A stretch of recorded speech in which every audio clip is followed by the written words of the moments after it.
com enorme alegria conversar com uma figura maravilhosa, por acaso, chama-se Gregório do Vivier. Ele é ator, humorista, roteirista, escritor e muitas outras coisas. Gregório, boa tarde. Tudo bem com você? Boa tarde, Mário. Tudo bem e por aí, tudo certo? Certíssimo, rapaz. Você não sabe como tem gente aqui que adora você, viu? Aqui só tem tiete. Que dizer, viu? Ninguém perde HBO, Porta do Fundo, só as coisas. Rapaz, você é muito sacana, no bom sentido, no ótimo sentido. Obrigado, eu considero um elogio também. Até meu último livro chama Sonetos de Amor e Sacanagem. Eu acho que a sacanagem é muito subestimada no Brasil. A gente acha que sacanagem é xingamento. Eu acho que tem uma coisa boa aí na gente ser sacana, dá para ser um sacana do bem, não é? Acho que o humor tem muita sacanagem no bom sentido, assim. Então eu considero como um elogio. É mesmo, é um elogio. Agora, engraçado, eu estava aqui dando uma olhada em sua vida aqui, por cima, né? Porque ninguém vai querer entrar na vida dos outros mais muito, né? Porque de perto ninguém é normal e às vezes, né, pior ainda. Mas que você é um jovem filho de um músico e artista plástico, Edgar do Vivier, e da grande cantora queridíssima Olivia Byton, que você era um sujeito muito tímido, rapaz, eu não acredito. E que você foi colocado para fazer aula de teatro, essas coisas, para poder desinibir, foi? Foi, rapaz, eu era muito tímido, eu morria de medo de gente, de olhar dos outros, de medo de ser ridículo. Aí eu fui subir no teatro e eu vi que era uma delícia ser ridículo. Descobri que o ridículo não mata ninguém, sabe? Quando riem de você, não tira pedaço. E aí eu passei a viver disso, assim, tentar fazer as pessoas rirem. Eu descobri no palco como o meu medo era, no fundo, vaidade. Eu acho que muitas vezes o medo que você tem, né, do ridículo tem muito a ver com você se levar a sério demais e tal. Então, no teatro, eu descobri a arte da palhaçaria, que é uma arte muito nobre, né? Que é uma arte que envolve muita técnica, inclusive, muito treino, mas que é muito gostosa praticar. Acho que todo mundo tinha que fazer aula de palhaço na escola, tinha que ter aula de palhaço na faculdade, aula de palhaço em tudo quanto é profissão, porque a gente aprende a se levar menos a sério e a rir de si mesmo, que é uma técnica muito boa. Eu recomendo muito. Eu acho fantástico, rapaz. Inclusive, é uma forma da gente, viver, não é? Se a gente não tiver capacidade de rir das coisas que a gente faz, estamos perdidos. Agora, Gregório, esse Greg News na HBO, rapaz, é extraordinário. Eu queria que você me contasse como é que surgiu isso, porque é um canal americano, né, de origem americana e tudo, e que dá uma... Você, rapaz, ali joga pesado bem pra cacete, rapaz. Olha, tem gente em vários lugares, inclusive eu tenho um filho que mora nos Estados Unidos que não perde esse negócio, que fica ligado em você. Eu me lembrando aqui, agora eu estava falando de você, só um episódio aí, você dizendo a gente plantando soja para engordar os porcos na China. Como é que surgiu essa ligação sua com a HBO, ou HBO, como gostam de falar? Então, a HBO, né, estava querendo um programa de humor, um programa que falasse nesse gênero, que é um gênero que tem pouco no Brasil, que é o humor político, né? O humor é uma pessoa na câmera, sentada, falando sobre o que está acontecendo no país e tal. E aí eu tive uma primeira reunião com eles, e aí a gente falou sobre isso, e eu sempre sonhei em fazer isso, por acaso. Sempre gostei muito de política, desde pequeno. Eu era uma pessoa que assistia debate. As primeiras palavras que eu falei na vida foi Brizola. Falava bizóia, não sabia nem falar direito. Eu ficava vendo televisão para ver debate, eu adorava aquilo. E aí juntar duas paixões, eu acho, que é o humor e a política. Embora a política seja muito mal falada, né? Parece estranho falar que a política é uma paixão, porque todo mundo odeia, adora falar mal de política. E realmente, hoje em dia é um ambiente meio insalubre. Mas, ao mesmo tempo, fora da política não há democracia. E eu acho que a gente precisa convocar as pessoas a participar mais da política, para salvar a política dos políticos. A gente precisa tirar a política da mão só dos políticos e convocá-la para a mão dos cidadãos, de todo mundo. E eu acho que o humor é uma maneira de convocar as pessoas para a luta política. Porque volta e meia a gente fica falando em politiquês ou em juridiquês e é pouco convidativo mesmo. A maioria das pessoas não se sente convidada a entender. O jornal mesmo, volta e meia, ele fala em coisas, em termos, em códigos, é a taxa Selic da alta da Dow Jones ou sei lá o quê, e a pessoa vê aquilo e ela não se sente compelida, convidada a participar daquele universo. Então o humor, eu acho que ele é uma ótima maneira de convocar as pessoas e mostrar que uma decisão política tomada em Brasília não afeta só a vida dos deputados, afeta sobretudo a sua vida. A sua vida, não importa onde você more no Brasil, não importa com que você trabalhe, a sua vida é diariamente afetada por decisões políticas. Então eu uso o humor para falar isso para as pessoas, para mostrar para elas como é que as decisões tomadas lá em Brasília afetam diariamente a vida delas.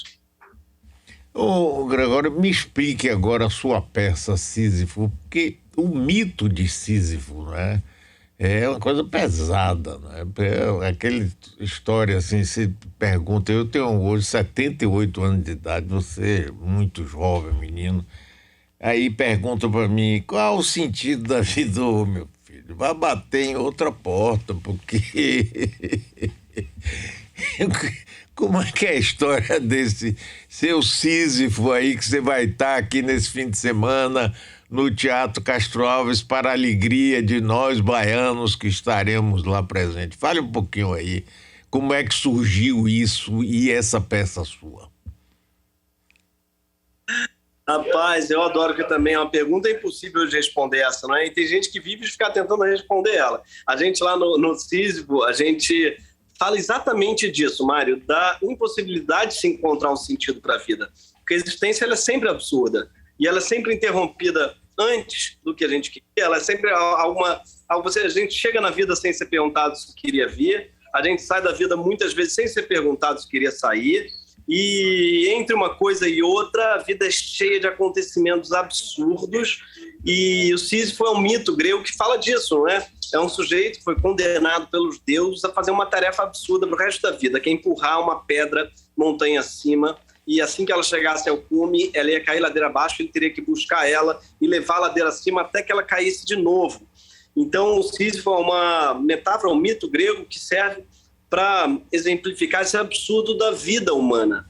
Mas ao mesmo tempo, dentro desse absurdo, o Camus, né, que é o filósofo francês, que é um dos que fala do absurdo da existência humana, muito bem, ele diz que o Sísifo, ele imagina como um homem feliz, o Sísifo. Por quê? Porque ele encontrou, dentro do absurdo da existência, ele encontrou uma tarefa braçal, algo que preenche os dias dele. E ele compara o Sísifo com um ator de teatro, que é uma pessoa que tem que levar uma pedra ladeira acima todos os dias. E quando ela chega ao final, ao cume, ao final do espetáculo, ela cai e no dia seguinte ele precisa levar a pedra tudo de novo, recomeçar. Então, o trabalho do ator, ele parece muito com o trabalho do Sísifo, né? Porque é absurdo, mas ainda assim ele é feliz, ou por isso mesmo ele é feliz. A peça fala disso, fala de pessoas presas dentro de ciclos, que podem ser desde os ciclos afetivos, afinal de contas, se apaixonar é um trabalho de Sísifo, a gente se apaixona para se desapaixonar, para se apaixonar de novo, muitas vezes pela mesma pessoa. O trabalho das pessoas quase sempre é um trabalho absurdo, seja ele braçal ou intelectual, porque a gente tem que estar o tempo todo, seja ator, mas não só ator, o radialista, você está todo dia recomeçando do zero o trabalho, está todo dia tendo que aprender a fazer o que ele faz de novo, desaprender. Então, eu acho que o Sísifo é um mito que fala mesmo para muita gente, que ecoa no coração de muitas pessoas. E a gente usa ele, a gente se apropria do mito para comunicar, para falar dessa falta de sentido geral que a gente sente sempre, o ser humano sempre sentiu, mas que a gente sente sobretudo hoje em dia. Eu estou conversando com o ator, escritor e muitas outras coisas mais, Gregório do Vivier, que estará esse fim de semana aqui com a peça dele, Sísifo, no Teatro Castro Alves.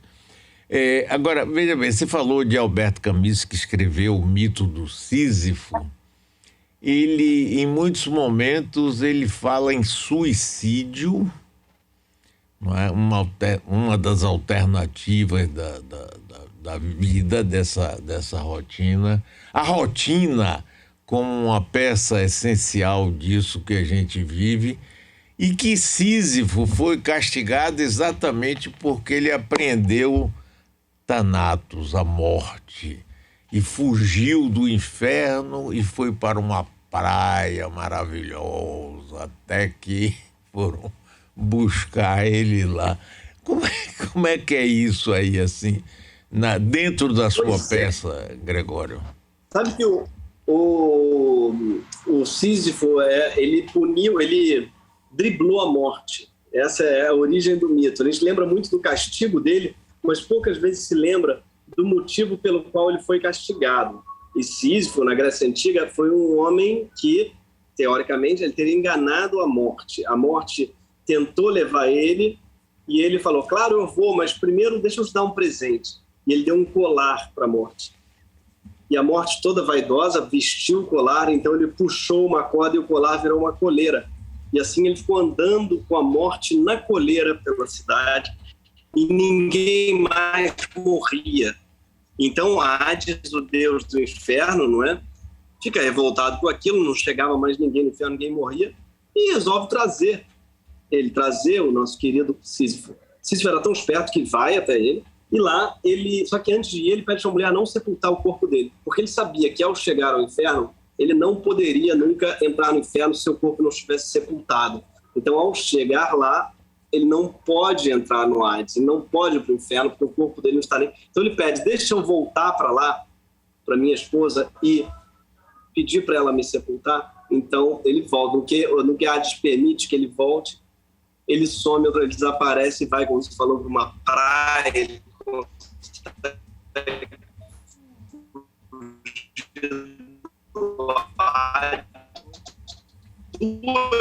ou seja, ele foi um homem que enganou a morte 2 vezes. Então os deuses, para puni-lo, para entender, assim, eles falam assim, olha, você quer ser imortal? Ele diz, quero.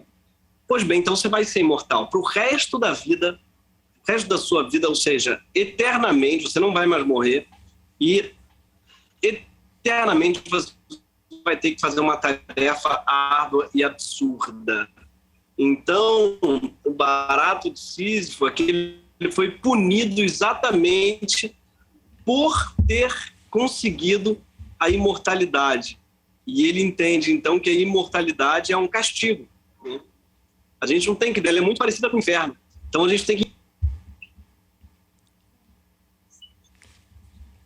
O Gregório, significa, talvez, para você, por exemplo, que nos tempos que nós estamos vivendo com o governo Bolsonaro e toda essa coisa, essa pedra da gente está cada vez mais pesada e a montanha mais alta?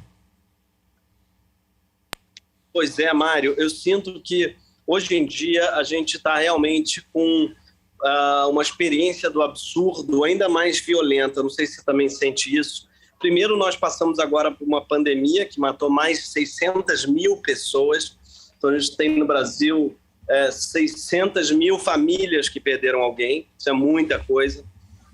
São, sabe, uma quantidade infinita de órfãos, de pessoas que perderam filhos ou irmãos, ou avós, ou tios, enfim. É um luto infinito, isso aumenta nosso sentimento de absurdo mesmo, de revolta.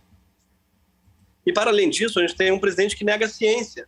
Um presidente que diz que vacina pode transformar num jacaré ou que causa AIDS, um sujeito que nega a vacina, que até hoje não se vacinou, ou pelo menos finge que não se vacinou, que lutou contra a vacina. Então, tudo isso dá na gente um sentimento de revolta misturado com um sentimento, claro, de falta de sentido da vida, que é pior ainda do que a revolta, que é a desolação, né? De exaustão, de cansaço, e isso pode ser despolitizante. A gente pode olhar para isso e pensar assim, nada faz sentido, então eu desisto de lutar. Mas a gente tem que lembrar que é a luta que organiza a vida. É a luta política que dá para a gente um sentido de viver. Pelo menos eu acredito nisso. O que me faz continuar vivo e lutando é a ideia de que só a luta muda a vida, de que a luta organiza a nossa experiência na vida e dá um sentido para ela. Ô, Gregório, me fale também agora, eu achei tão interessante, quando acabou a ditadura militar e Tancredo ia assumir, mas acabou não assumindo, Sarney, mas o ministro da Justiça dele acabou a censura no país, acabou, decretou o fim da censura total. E aí, de repente, você faz um filme como se tornar o pior aluno da sala e o Ministério da Justiça disse que censurou, mandou censurar, que acabou não acontecendo, porque teria uma cena que você incita ou qualquer coisa relativa à pedofilia. Que zorra é essa, rapaz? Na verdade é do Danilo. Eu não participei desse daí, mas é o Danilo e o Porchat que fizeram esse filme. E é uma loucura, é um delírio que fizeram de tentar... O filme que vai começar tem 10 anos, sei lá quanto tempo, e depois é uma cena de ficção, todo mundo entendeu o que é, mas que eles, por má fé mesmo, cortaram e divulgaram só aquela parte para parecer que era uma coisa que não é.